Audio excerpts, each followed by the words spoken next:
Hello and welcome to Writers, Readers and Spectators, Fiction at Work, 1880 to 1910. I'm module leader, Catherine Cox, and I'm really looking forward to meeting you next week. I thought I'd get in touch and tell you a little bit about the Blackboard site so that you can begin to dip into some of the resources that are there before we actually catch up a little bit more formally. So to tell you a little bit about the module, as I say, I'm going to be module leader, which means that I suppose I have overall responsibility for materials and making sure the sort of the quality of the module is at the appropriate level. And then my colleague Dr. Dan Cadman will be taking some of the lectures and one of the seminar groups as well. And then we're very lucky to have some guest lecturers who will be contributing to the module as well. And I'll tell you a little bit more about them and their contribution when I see you.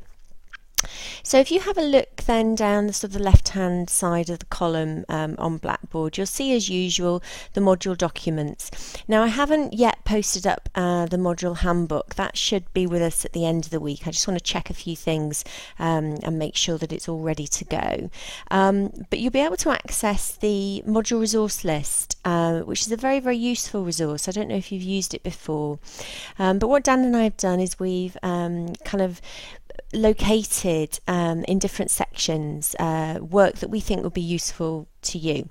Now there's a lot of reading in this area, there's a lot of material out there. Please don't feel overwhelmed by that. What I want you to do is make sure you've done the primary reading and then start to be sort of dipping into some of this secondary reading. As you'll see when we meet, the assessment for this module is really interesting. We've got an online contribution, via a wiki that you'll be building, and you do have to answer pretty much on each of the different sections. So that's something to be thinking about, I think, right from the beginning.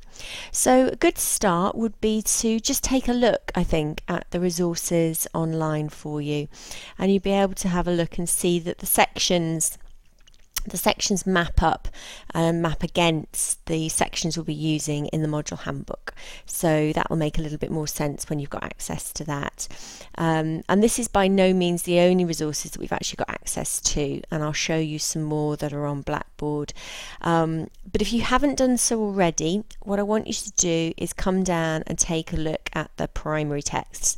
So making sure that you've got access to the primary text, making sure that you've read those in plenty of time, so that you can kind of skim back over them ready for the seminars. And do remember to use a little bit of the secondary reading if you can, to sort of really give you not only an understanding of the period but an insight. What is it you're interested in relation to this particular module?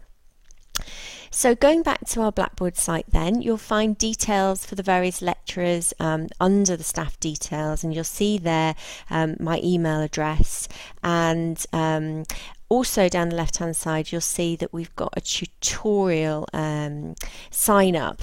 So sometimes office hours are not terribly well attended, so it would be nice for you, I think, to go into the wiki, go into the tutorials, and actually then be able to edit the wiki content and actually then sign up for a slot. And all you need to do is then just put in your student name and save it. But I'll talk more about that when I see you. Other areas to be thinking about are the learning materials, and this is where we're going to be putting the lecture slides in all probability, and perhaps, as well, particular resources about the author. So when you go into New Grub Street, you'll find a section in there actually on Gissing as well. So depending on what your interest is, you'll be able to kind of explore that also.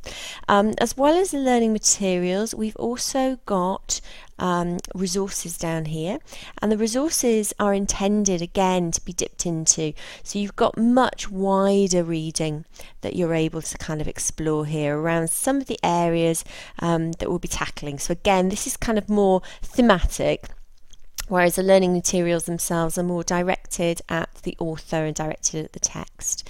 So I think that's all for now. I hope that makes sense, and I look forward to seeing you next week.